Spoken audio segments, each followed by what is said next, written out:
Ladies and gentlemen, welcome. We have a very special episode today. Welcome to the Get Realisms podcast, episode 117, y'all. 117. I am Adam Chase Rennie. And I am Christine Chen. And we have a special guest. Mai, why don't you introduce yourself? Hey there, I'm Mai Hong, and this is Rooster, one of my 6 kitties, and then you can also meet Goose. Yay, Goose! Hello, Goose. Yeah, we have lots of guests today. Some are silent. Okay, Yes, you go over there. perfect. And Mai is the director. Oh, sorry, I should introduce myself. We're not here about talk about my cats, but we're here to talk about my documentary Cat Daddies, which is my first foray into documentary filmmaking. So it's a feature that's out right now. Yes. How can you see it? When did you make it, and how can people see it first? So I started making it in 2019. And then started the film festival circuit in 2021. Yeah. And I did a theatrical release in about 60 cities across the US, and then is now on VOD. You can find it on Amazon is probably the most important to us. It's also on Apple and Vudu and all that good stuff. Very good. How did you come up with the idea of Cat Daddies? Obviously, I can tell you're a cat lover. So where did it come? And did you have this idea for a while, or is it like a spur of the moment type thing? Yeah, I had always been working and dabbling in the narrative filmmaking, but then I think I kind of decided to give this a try because really some of my most favorite films are documentaries. So I don't know why I didn't try doing this before, but I found that it actually suits my personality a lot better, is working in the documentary form. And then cats has just been something I'm always been passionate about, obviously. But the funny thing that happened is that my husband, who was not a cat guy when we were first dating, I saw the transformation and it actually had nothing to do with me. A cat had found him one day, and the rest is history. He was just hooked, and I think it surprised both of us. And I think it just goes to show that, you think you know who you are, and maybe you really don't. and I just started exploring this more, and the more I see men holding their kitties, the more it makes me happy. It just gives me that little spark joy. And the more I talk to people about this, because I've been seeing books about it, a lot of articles about it. When I talk to people about, well, maybe I should make this into a documentary, people sparked to it. It just made people happy to think about that. So that was the first lead. And then I got some kind of seed money, some investment to sort of get started and shoot for, a couple months to sort of see if this idea could actually work. And then I used that footage to create a sizzle reel, cut some scenes and to see if this could work. And then use that to crowdfund for the rest of the budget. Yeah. So if you wouldn't mind me asking, because this is an educational film podcast, what was your seed funding, and then how much did you end up raising for your film? Yeah, seed funding was in the low 5 digits. My Kickstarter was $30,000. I think my husband and I put in a lot of our own money.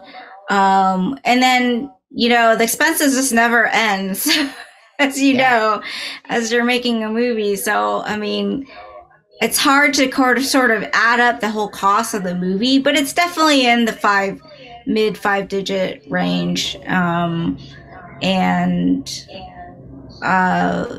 So we've actually kind of recouped that back just on foreign sales. Nice. Rad. So In theory, but I can tell you that it's very slow, and a lot of that money hasn't made it in. So I'm still repaying investors. But in theory, if everything happens smoothly and everything makes it to the bank, then we're in good shape. Very cool. So when you made the Sizzle, how did you find your subjects when you first started, and did more subjects come when you were committed to seeing that it works and committed to make the feature? Yeah, so I didn't do a casting call or anything. I was just I was already following some of these guys, these cat dads that I was interested in, and if you search hashtags, it just takes you down this endless rabbit hole. But it's great because you can kind of pre-audition everybody and kind of get a feeling of like what they're like, where they live in the country, what they do for a living, all these things before I even need to approach them. That was kind of important to me because I wanted to get a diverse group geographically. I didn't want every cat dad to be from LA. So I really tried to branch out. Actually, when we first started, we were thinking internationally. So we actually had some cat dads chosen that were international. Some of it was like looking at their following, but I didn't want to lean on that completely. And it actually turns out that I don't really know how much that helps, really. It helps a little bit, but I don't know that it truly helped the visibility of our movie, that some of the cat dads have a whole lot of followers. But then there was one man who was a tip. He wasn't on social media at all. He was actually living on the streets in New York with his cat, and he was actually a tip from David and Lucky. They were actually a tip from a Kickstarter backer. So I had already started shooting, and so she was, but so at first I was like, well, we're already cast up, and I don't know if this is gonna work tonally. But then you get to know him, and it's just like, well, he's kind of the epitome of a guy that loves his cat, and so we kind of had to like have him and make it work. So we took that leap. And then when 2020 happened, some of the people we had planned dropped out because of everything that was happening. So that actually created more room for David and Lucky's story. But it's kind of a mix. But I'd say mostly they have some kind of social media presence, even if it's a small one. But that was good for me as a first-time, documentary filmmaker, because if I see, they're showing pictures of themselves, publicly, then, well, they're probably open to sharing, letting us in their home and being part of it. So. Very neat. What was the hardest part about being a first-time documentary filmmaker, in your opinion? Not knowing that a pandemic was going to happen. Yes. That's fair. I think for all of us, it's funny because when that happened, everyone in the filmmaking community was like, well, the documentaries will be fine. They'll find a way to shoot. But that didn't make it any easier. That didn't make us feel any better, because you still had to, I had a subject that was immunocompromised, and it's like, how do you shoot this and keep them safe? How do we stay safe? And traveling, I mean, we were shooting in all, many, many different cities. I live in LA. South Carolina. New York, South Carolina. And it's like, how do you even do all this travel during the pandemic? Right. So that was, we'd set up, we'd book travel, and then all of a sudden, well, there's going to be, these restrictions. And so then we'd have to cancel, and it's just back and forth. All this stuff for like a year. It drew out for a year. We were scheduled to finish shooting April 2020. Okay. Gotcha. And you said you had more subjects, right? Yeah, and I even had subjects overseas. So March and April, Oh, wow. I basically had to cancel all of our travel, which was like kind of like half of our remaining production, and then just kind of cobble things throughout 2020, like, you know, shoot things here and there if we could fly there, that kind of thing. If the other person still felt comfortable. So it ended up being 8 planned cat dads, and then like a ninth was kind of a bonus. So Chris the cop, who is David's friend. We weren't planning to show his cat or have him in it as much as we did, but that worked out really well. Another difficulty of casting is that, you know, a lot of people have cats that are skittish, including myself. So we had to make, one of the criteria is to make sure that the cat was going to be okay with it, because we don't want to stress any cats out. So we had to make sure they were outgoing enough to have some strangers come into their home. That's kind of why we end up seeing very, very little of Pez at the end, because Pez was a little like shy and skittish about us being there. So we had to be very, very careful not to spook her too much. So, but you guys got some incredible footage regardless. Like, thanks. With the cats, they looked like they were very comfortable, and you got some fun, very playful. I think part of they were so playful. I think part of the draw of your documentary is how wholesome and playful it is, and just, I don't know, you watch and you just feel good, right? So because I think a lot of things that people relate to is having a pet, even if maybe you don't like cats. Having a pet and having that bond with the pet, I think, is what translates so well from your documentary. So, I mean, I think basically I set out to make something that I would want to watch as an audience. So, and a lot of times there's, cat documentaries, there's oftentimes a lot of stressed out looking cats. And I just really wanted to have a really lean crew and really take our time and be patient with them and get them to, you know, be comfortable and act natural around us, you know, because they don't take direction very well at all. No, they don't. So it's a lot of times you're just waiting around for them to do something. Yeah. you're just camera ready all the time. Just waiting on them. How big was your crew at most times? Very biggest was 4. Yeah. I say when we were at the fire station, we had 4.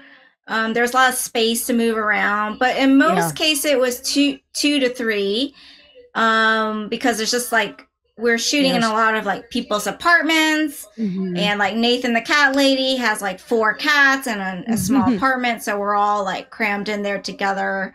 And then sometimes there was only one person. It was Rob Bennett, my DP.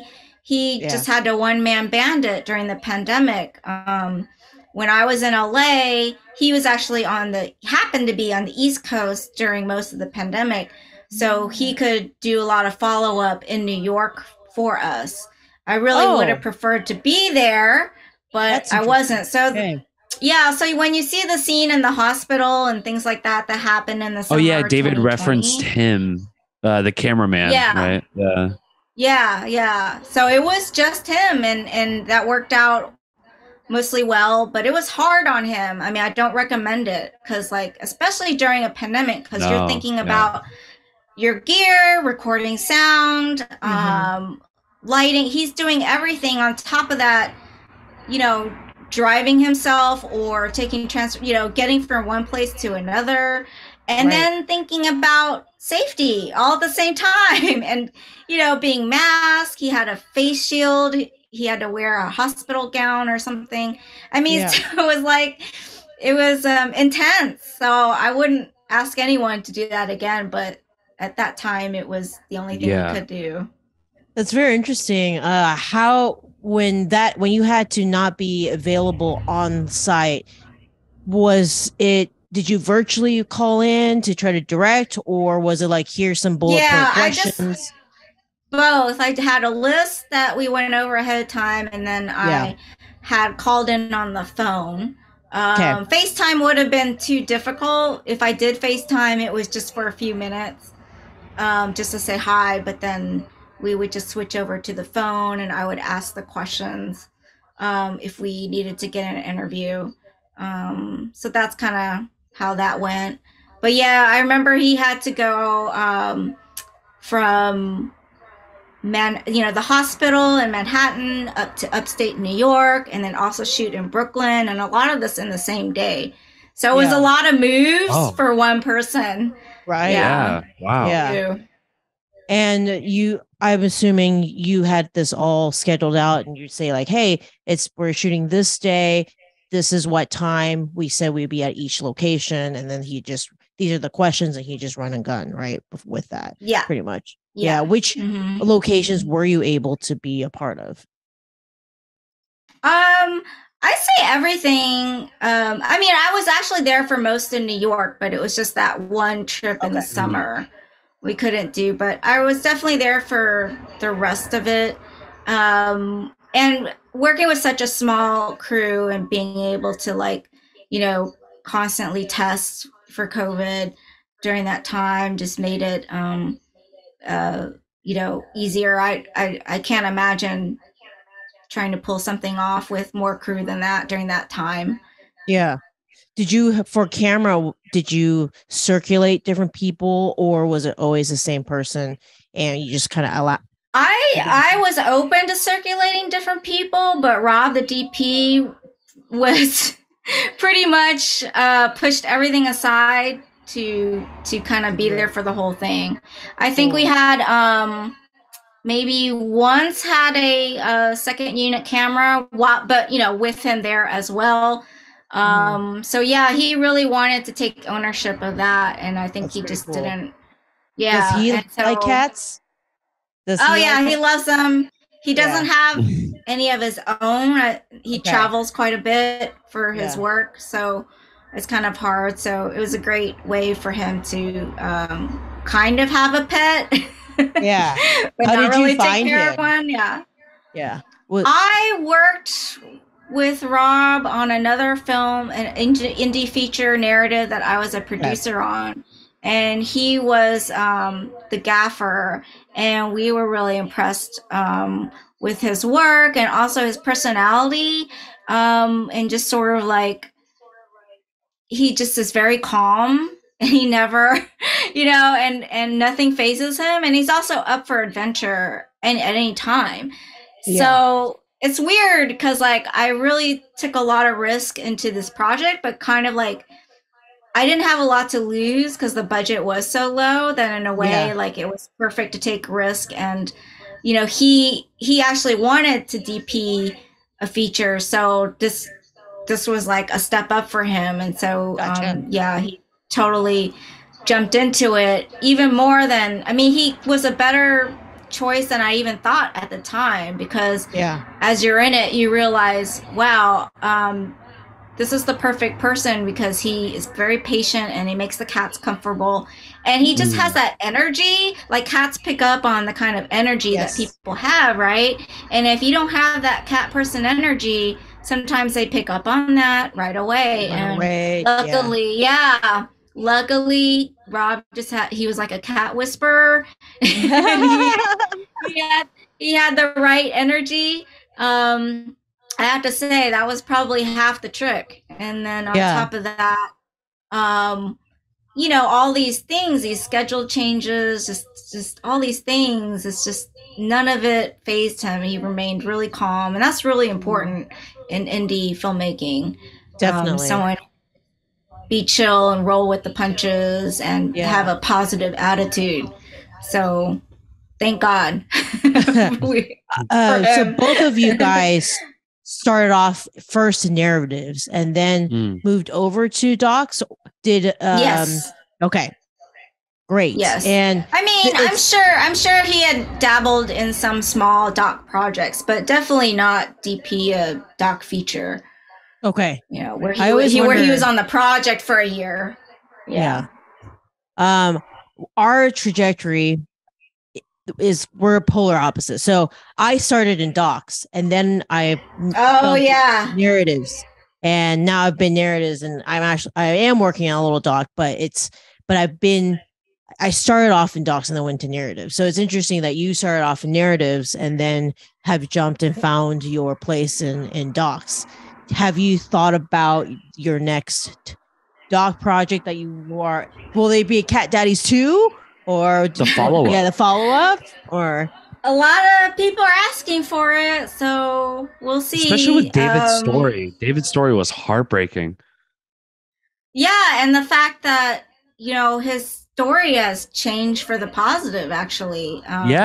He's really thriving right now, and I do think it's due to the fact that of the love that his cat has for him, and also just all the people that he's befriended, people that are reaching out to him from all over the world because of the movie. So I do think all of that is really, really helping him.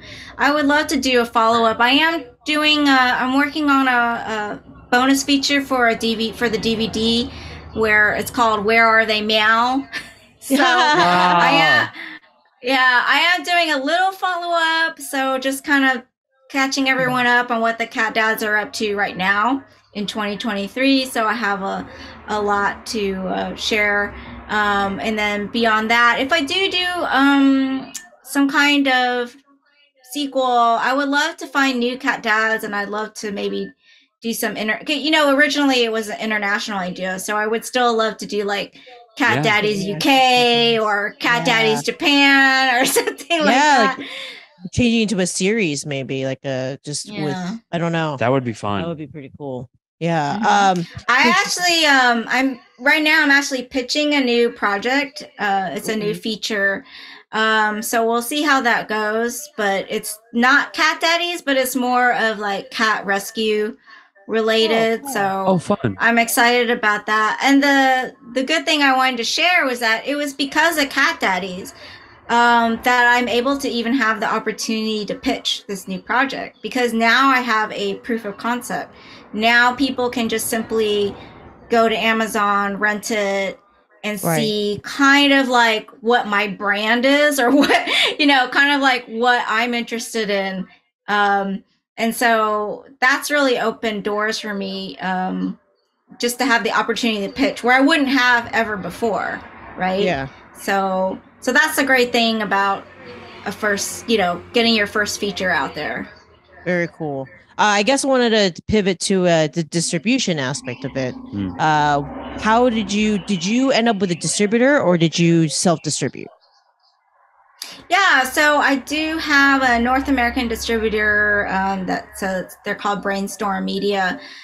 And there was a lot of interest from different distributors. I went with them mainly because of their passion for the project. And they were also okay with I carved out the theatrical rights for the US. I really, really wanted, it was really important to me to have in-person screenings.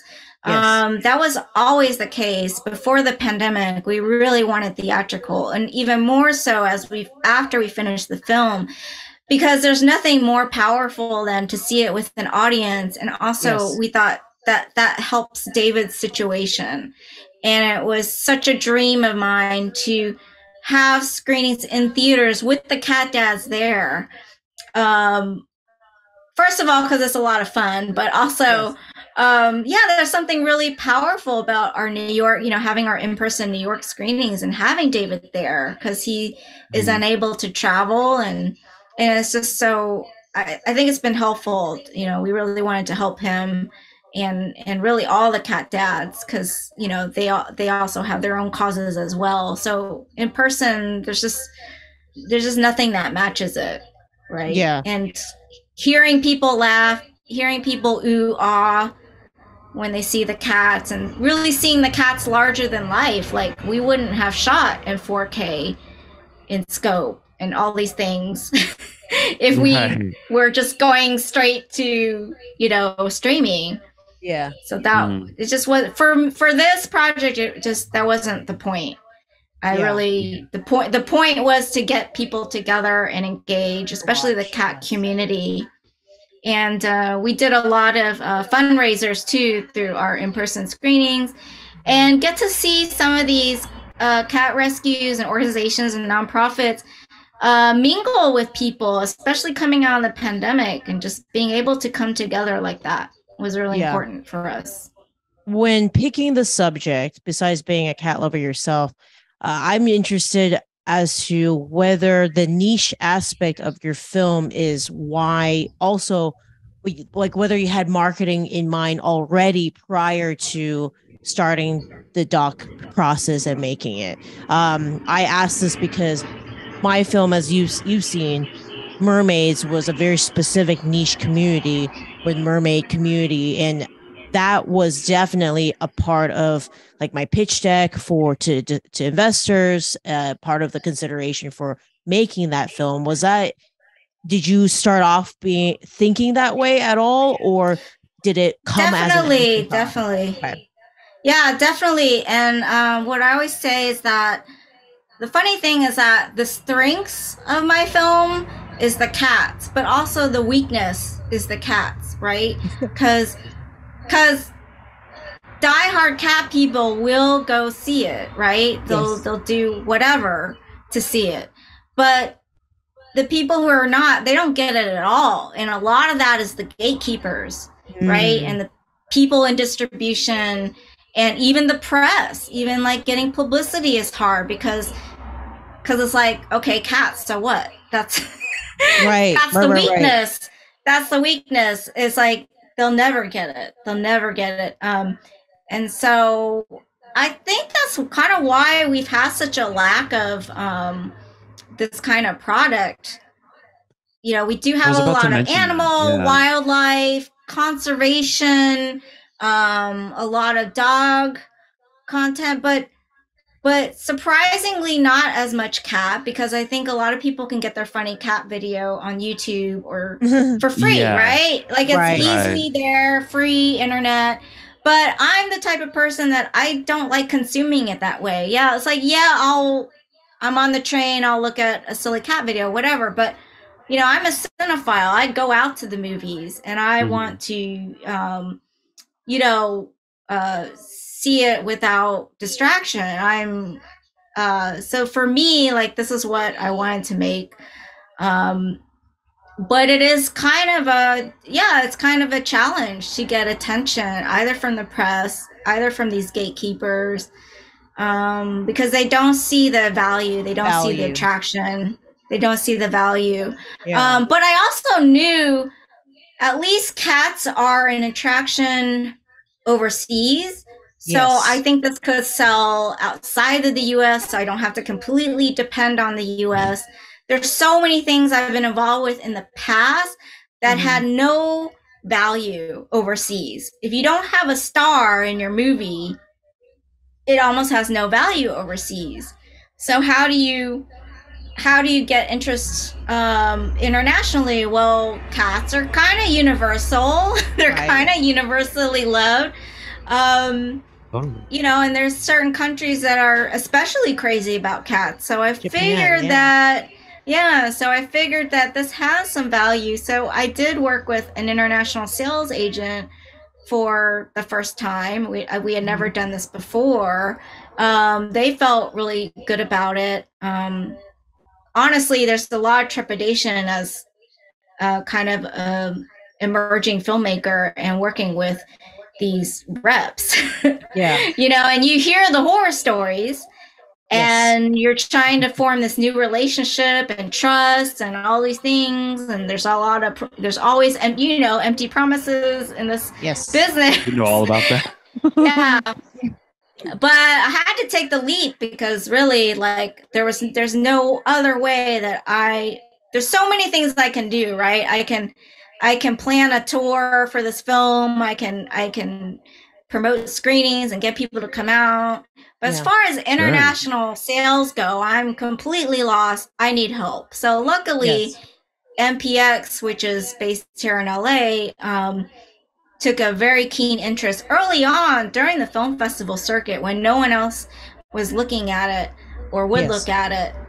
And so they took it seriously, and I was really happy about that. And and so it's been selling. I think they sold it to 10 territories so far. So as you mentioned, Japan Yeah. Japan's coming up, and we are so lucky because we weren't sure they were going to do a theatrical release. They certainly don't have to.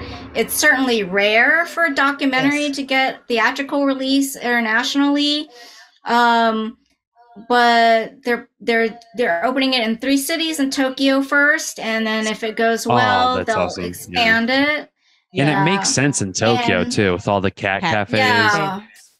Yes, I mean it's just a cat culture there. You see cat stuff everywhere. Sure. So I'm really excited about that, and just seeing how the audience reacts. And they love tearjerkers over there, actually. So I think they're really gonna enjoy the movie. And and then we also have a theatrical coming up in Germany, which also surprised me, and they're actually dubbing it in German. Okay. Which is surprising. Cool. Yeah. And I learned that it's very expensive to do that. So I think the dub is like $20,000 just to dub gosh. it. Really? Yeah. Wow. Yeah. In another language. Yeah. So are you responsible for that, or do they just put it No, they will. Yeah. Yeah, they will be responsible for that. Probably it means it comes out of the revenue, which probably means I won't really see any money coming out of there. But and then we're closing soon on a deal with a bunch of territories, including the Russian Federation. So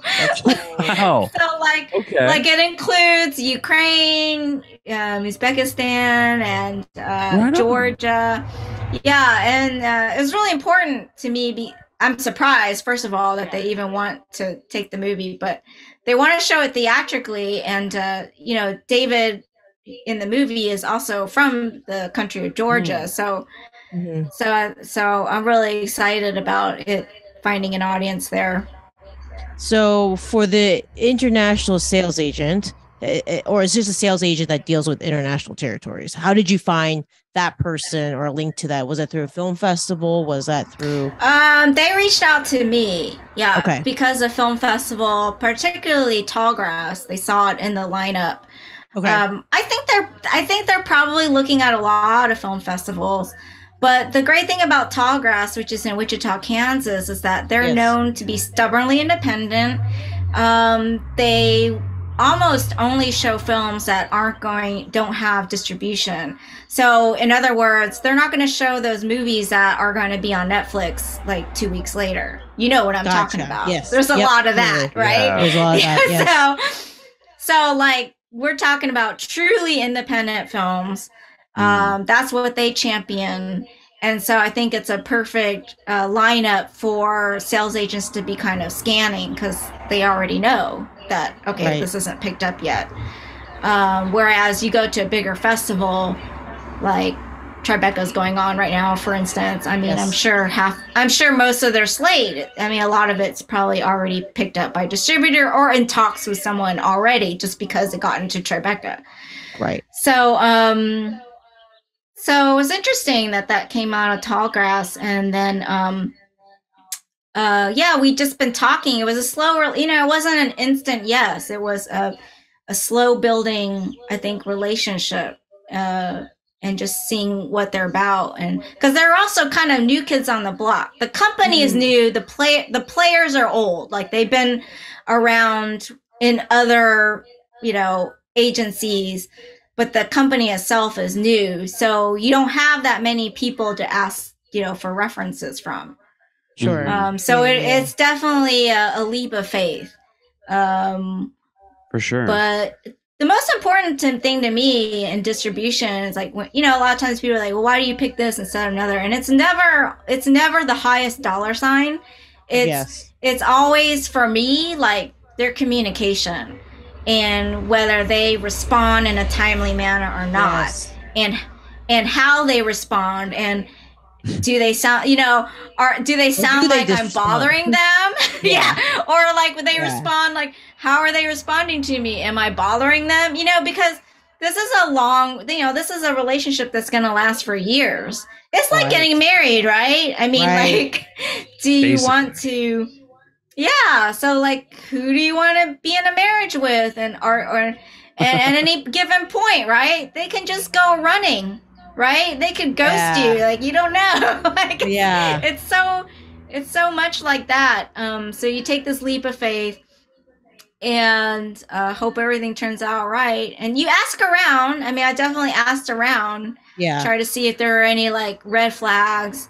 So there weren't any big bridges burnt yet, but it's definitely something to take into account, because really anything can happen in these companies. It's a real volatile time. They could fold, and then where does your movie go? Or what happens to all this stuff? I didn't think about that. Yeah, that's a good point. Wow. Yeah. So you did kind of your theatrical also within nationally. Did you find, because I know you did 60 different theaters and stuff. How did you handle all of that? Because that was yourself, right? You retain those rights. Yeah. And I don't recommend it. I was about to say 60 theaters? Really? Yeah. That's crazy. I don't recommend it. And it was a slow rollout, right? You start with one theater and then it just builds from there. But okay. I had a booker. He's out of New York. He's actually retired, but like for the right project, he may come out of retirement and work on it. But it's interesting. He did not like cats at all. And then he saw my movie and he was like, it really won him over. So he was like, I want to work on this. But he really hated cats before this movie. He was a total dog guy. But anyway, so it was me, a booker. I had a publicist for New York. And then I had a publicist in the Bay Area, and I had another publicist in the Texas area, because I'm from Texas. Yes. Maybe that was overkill. I don't know, but I also wasn't paying for all of it. So a lot of my marketing, advertising costs was coming from a corporate sponsor. So I had a cat brand come in and sponsor a lot of our theatrical expenses. Just by me putting their logo in front of the movie as if they're a distributor. That's very easy to add on. I put their logo on the poster. I put it on the trailer. I just put it everywhere. So I just do a lot of branding for them. Whenever I'm in person, I'm handing out giveaways. Sometimes I have their pop-up banner. I'm doing everything possible to promote the brand during this tour. Yes. So it was a definite mutual win-win situation. Really couldn't have done it without them, at least on that level.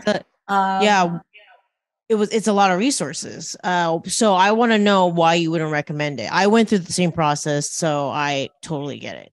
What were some of the things that you went into? Yeah, I mean, first of all, just the labor of it. And like I said, I don't recommend it. The reason why I did it is because my background actually before filmmaking is actually running film festivals. So I already know how, I just know how to set up events. It's just like if you have event planning experience and just getting people there and just, I just know all the nuts and bolts, right? And it's just like, it's just somehow in my blood. And so there's that. And a lot of filmmakers aren't interested in that or have the bandwidth to do that. But for me, like, it just comes naturally. So that's all fine. I also used to work in movie theaters. So I just have all this experience on that side. So I kind of know what the pitfalls are. I know kind of like what to spend money on, what not to spend money on. And I also had a bit of a budget from the sponsor that I could also experiment and figure out like what's working, what's not working, and that kind of thing. And the other thing is the money, I'd say, because what people don't realize is that you're spending at least $5 to make $2. Right. You know, yeah. I don't have the exact equation and math, but that's pretty much like it is, because the return that I got is nowhere near the money that I spent into the marketing, because not everyone's going to buy a ticket, but you're kind of buying awareness. Yes. Right. So there's no return on investment. So if you're going to spend all this money, you can't expect even half of it to come back from ticket sales. Mm-hmm. Even though we were selling out a lot of shows around the country,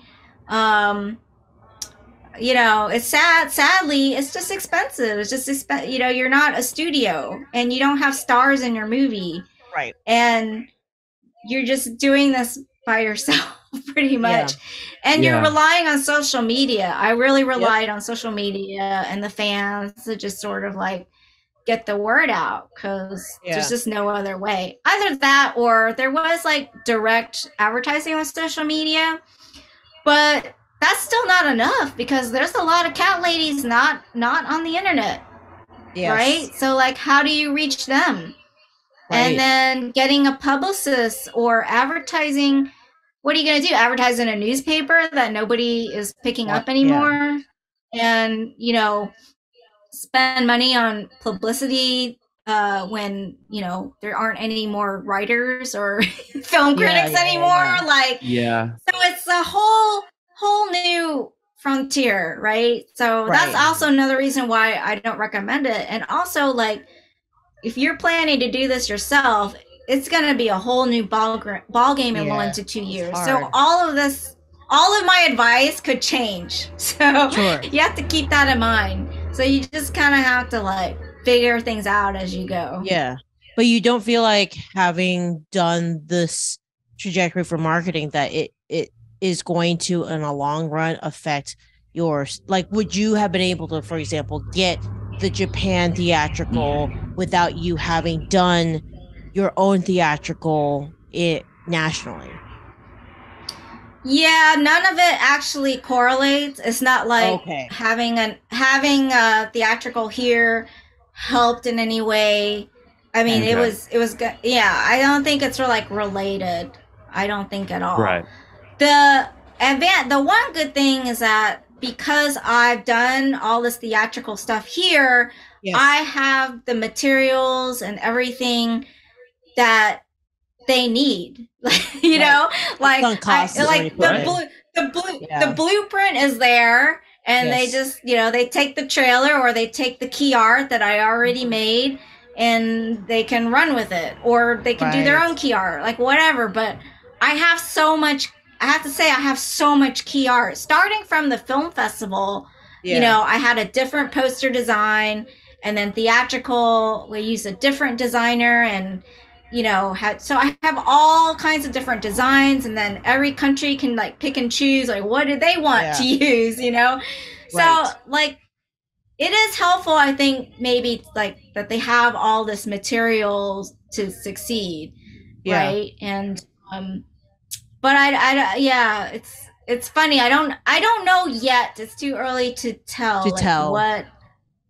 What did my U.S. theatrical actually do and how it helped? I will say that the in-person experience helped me connect with the sponsor, because the sponsor was in a film festival screening, and I guess was moved enough to reach out to me. Also, I was there in person doing Q&A.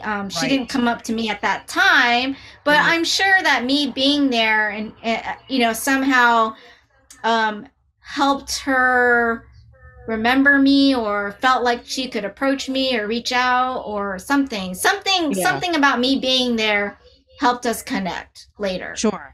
Yeah, I'm in this. I understand. Yeah, because I was in the same boat. I also did a much smaller mini theatrical nationally for Urzuli.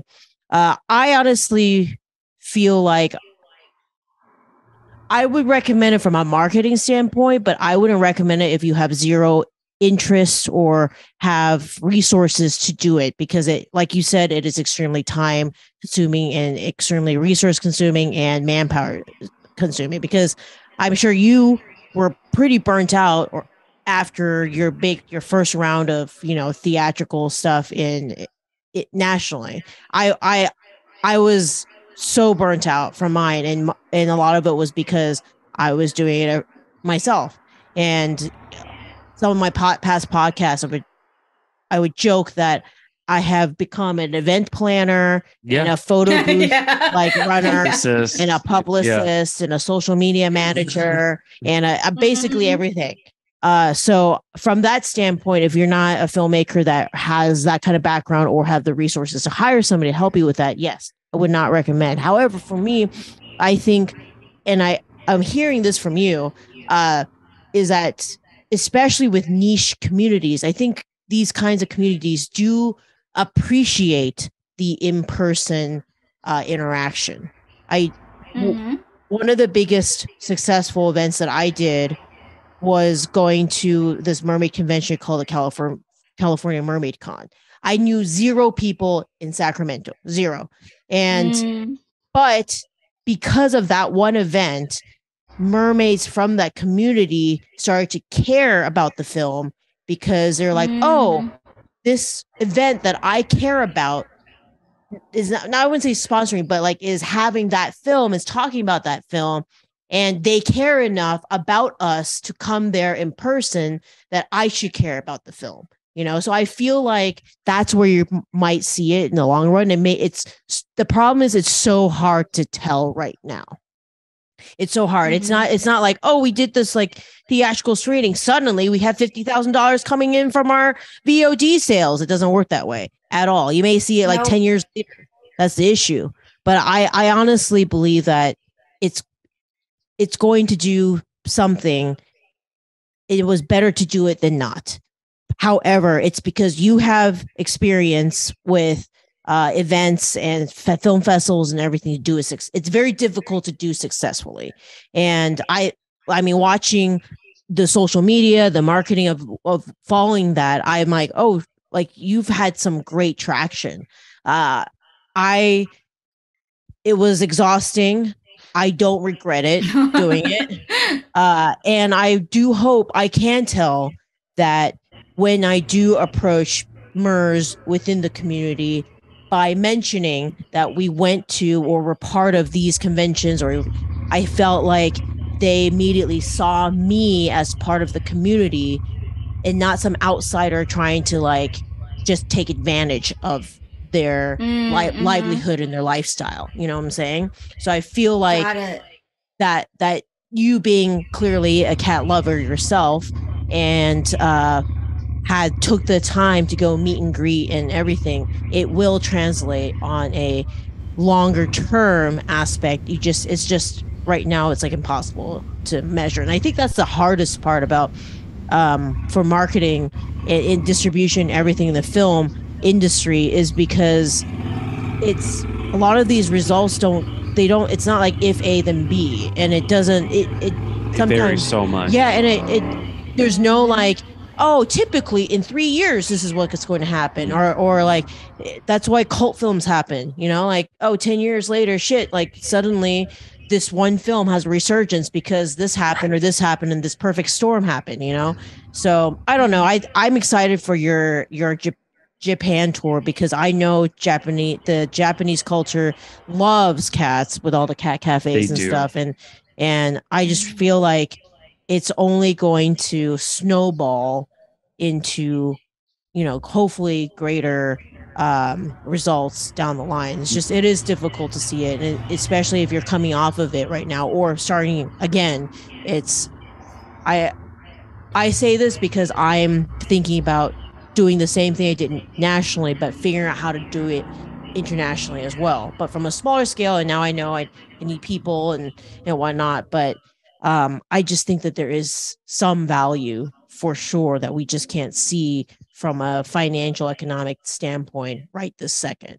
So, but I feel like I ran a film festival, like a 6-month long film festival. Film festival. I like that lasted 6 months. That's what it feels like. And so that's why I think a lot of filmmakers could get burnt out on trying to do that themselves. Now, I will say that there are consultants out there who will do these things for you. But, that's such an added cost. So I don't know. Maybe you just have to be independently wealthy to survive. Dude, I get it. Business. Yeah, I was so stressed out, and I think the hardest part is, and I want to know if this is how you felt. Seeing some of your comments here and there on social media, I'm like, oh, you're feeling that.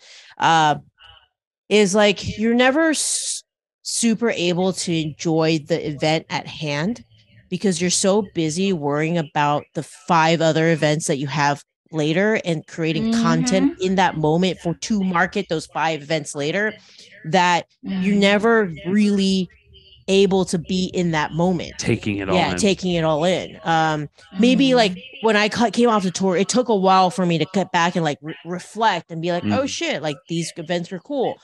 And then another big letdown is when you have a great opening. It's always the first one. You usually can, if you do your marketing well, the first one you should be able to sell out or close to that, right? But then it's the 2 to 3 other screenings right after that. And you'll get like 2 people or like 5. And it's so disheartening, I think. I don't know if you experienced this, but it can be like a punch in the gut, like from an emotional standpoint of like, we put all these resources and this marketing, all you have to do is show up, and like nobody is, why could I get 1 screening to show up, but why couldn't I get like 2 or 3? And you tend to like, I started to fixate on that. Just like, okay, why didn't I sell 10 more tickets? Or like, did I not do enough marketing? Or did you just second guess everything that you do? I don't know. Yeah, I was definitely wondering the same thing. Yeah. I do feel like the takeaway from all of this though was, I think if I ever had to do it again, I would focus on the one event. Yeah. And just instead of having instead of having a week long, 3 to 5 screenings a day, just do the one, and then if it sells out, then add another one the week later or whenever they can add one, because the word of mouth will spread. And that's definitely what happened in Portland, where, I had to fill 200 seats. And 200 or 300 seats, and it just sold out again and again. Yeah, just one screening at a time, because I agree with you 100% because of the word of mouth. Yes, yeah. Instead of stressing about, I think my most successful was the same thing when I only focused on one event, did it really, really well, and then if it did well, then add something else, because when I didn't do that, I specifically remember it was in New Orleans. I did really well on opening night, but then like we put everything in opening night that we totally forgot about like the 2 or 3 other screenings that we had that were always like when I don't know if you had this experience, but when you went with an independent theater, you'll have like one good slot, and then the rest are like slots they don't care about. Like it's like at 3 o'clock on a Wednesday, 4 p.m. Okay, that's not going to help me. So then the slots that nobody cares about. Nobody goes. Exactly. Yeah. So then it's like, well, then what's the point? Right. So I agree. I think you do the best you can on one screening in one location, one big event. And if it does well, maybe add another one, or later, just like you did in Portland. I completely agree. That's how I should have done it as well. Because I ran into that problem in New Orleans, and all I could do was fixate on why there were only 2 people at the 3 o'clock on Wednesday. And I'm like, well, because it's a 3 o'clock on a Wednesday. So maybe I shouldn't hit on that. Yeah. that happens a lot at film festivals too. Those darn bad slots. The bad slots. Yeah. You're going to get a bad slot. You just lose sleep over that too. Yeah. Because that would wreck me as well. Yeah. But you would think like spreading out and going into like multiple slots and just know that like, okay, well, those slots are going to happen anyways. you still don't know once you get to the moment where it's like, oh yeah, idiot, there's going to be no one coming in at a 1 p.m. on a Thursday or something. It's just like, oh, well, all right, well, I tried. You try, right? You have to. You can't just, not, and then you're like, well, should have done that. I should have spread more stuff. Like I should have put more eggs in more baskets, So is Portland your most successful? Was that toward the end of your tour, or was that what was you say? It's hard to name a single like the best one. Yeah. But I'd say it's in between maybe San Francisco did great too, so it's somewhere in between. I was going to ask. The Bay Area must have popped off for you. Oh yeah, Since we shot there as well, and we got great press there, so Bay Area, Portland, and Tucson did great. And interesting. A lot of it. What the one thing that was like, I think that they all had in common is really strong organizations that you partner with, and they have a really engaged membership, and if they know about it, they'll come out. And so that's what we had. I tried to have a partnership in every single city. Sometimes that didn't work out, right? But it made a huge difference. I would say that we had a better turnout maybe in the Bay Area than in New York even. Gotcha. Or LA, and that was kind of a surprise to see. So you just never know, And you're based in Cali, right? Yeah, I'm in LA, and the only reason why we spent so much effort in New York was because we shot so much of the film there. Right. And the cat rescue, Flatbush Cats, that we were trying to help is there. And so we just knew that all this would help them. Otherwise, I don't know if there was a need to do New York, because the New York Times will no longer review your movie just because you get a theatrical in the city. So things have changed, and that's no longer the case. So if that's the case, why do we even need to do New York? Right. That's interesting. My movie had a special connection there, so I had to do it. But it's such an expensive city to launch a movie in. I don't know if I would do that again. No, I think we bring up a very interesting case, is that there are so many things that from a historical standpoint, traditionally films do that independent filmmakers don't necessarily need to do because it may not work for their film. So I think traditionally you are supposed to release it in LA and New York because bicoastally those are the film hubs. But if it doesn't make sense because you don't have an audience there, or you don't know people or whatever, you don't have to. That's the great thing about independent films. You don't have to follow the norm, and you probably shouldn't. You should find things that make you stand out. Energy in one place. Correct. So we don't want to take up too much of your time, but I think we're at our hour or so. Mark, but is there anything that you want to specifically talk about before we close out that you want people to go and check out? What is your film? I guess if anybody is in Japan, you should watch out for the screenings. How can they find out more information on when they're going to screen? Everything's on catdaddiesmovie.com. We have Twitter, Instagram, Facebook, and that's all at Cat Daddy's Movie. So we're pretty easy to find. And I'll be out there personally for the July 28th release in Tokyo. And so we're super excited about that. And like you said, I guess it's a snowball effect, and we'll see what happens. And definitely there is some kind of traction, because I was on the picket line at the WGA picket line in front of Netflix. And I was doing a few laps, and then one of the strike captains was like, "Did you make Cat Daddies?" No way. That's right. And I was like, wow. And honestly, I don't even think he saw the movie. He had just heard about it. Gotcha. Okay. Or we were at the same film festival one year or something, but like it wasn't even like a fan. Like he just had heard of it. So, Get some picket line cred though with that. That's awesome. Yeah, I know. It's kind of like, so that really like proved to me like, oh, I guess people are hearing about this. Sure. Yeah. So That's great. Yeah.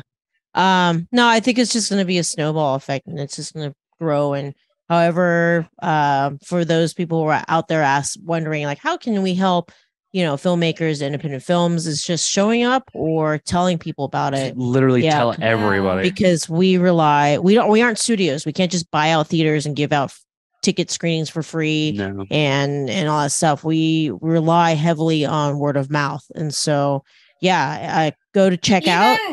Yeah. Even just rating the movie, which I'm doing for you, by the way, but even just leaving ratings and reviews for the movie is really helpful. And also sometimes for the filmmaker, that's the only way we can even see like that, what people think. Like, because it's not like we can go somewhere and look at the numbers. All we can see is like, how many ratings does it have right now? Right. That's the only way we can tell that people are watching it. So all of this is helpful. That's why I've been bothering all my friends. Like, please just like write something. I don't want to stare at the tomato meter for the 900th time. I'm actually doing it for some other friends at the same time. So it's just like spending an hour and just doing it for everybody. Yeah, I think it's important. Yeah, exactly. And the thing is, like, the rest of the world doesn't know any better. So the only way they know whether a film is good is they hear from somebody, or they go and do their own research. And where would they go? They'll go see it on Rotten Tomatoes or IMDb.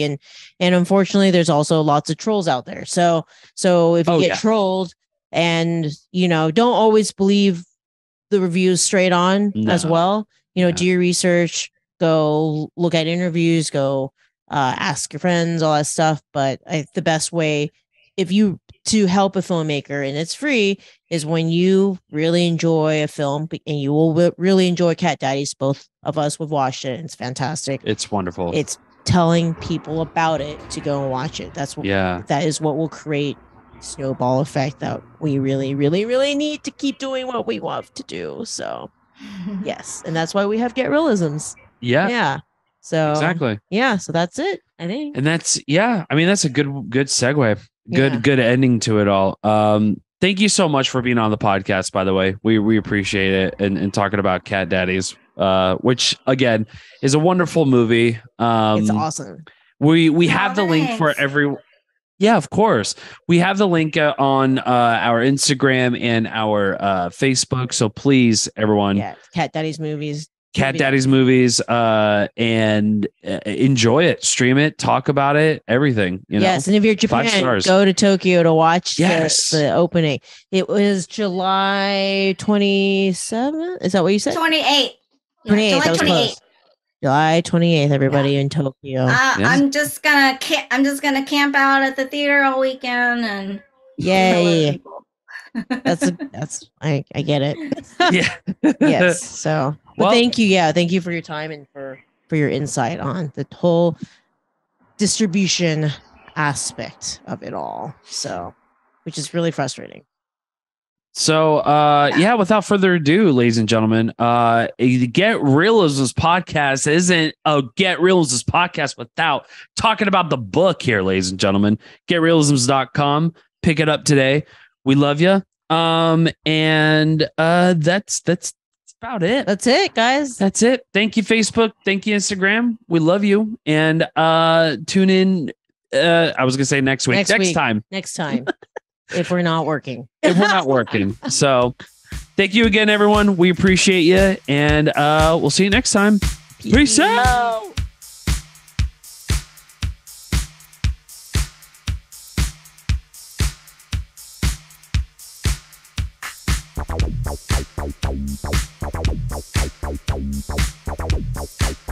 Bye.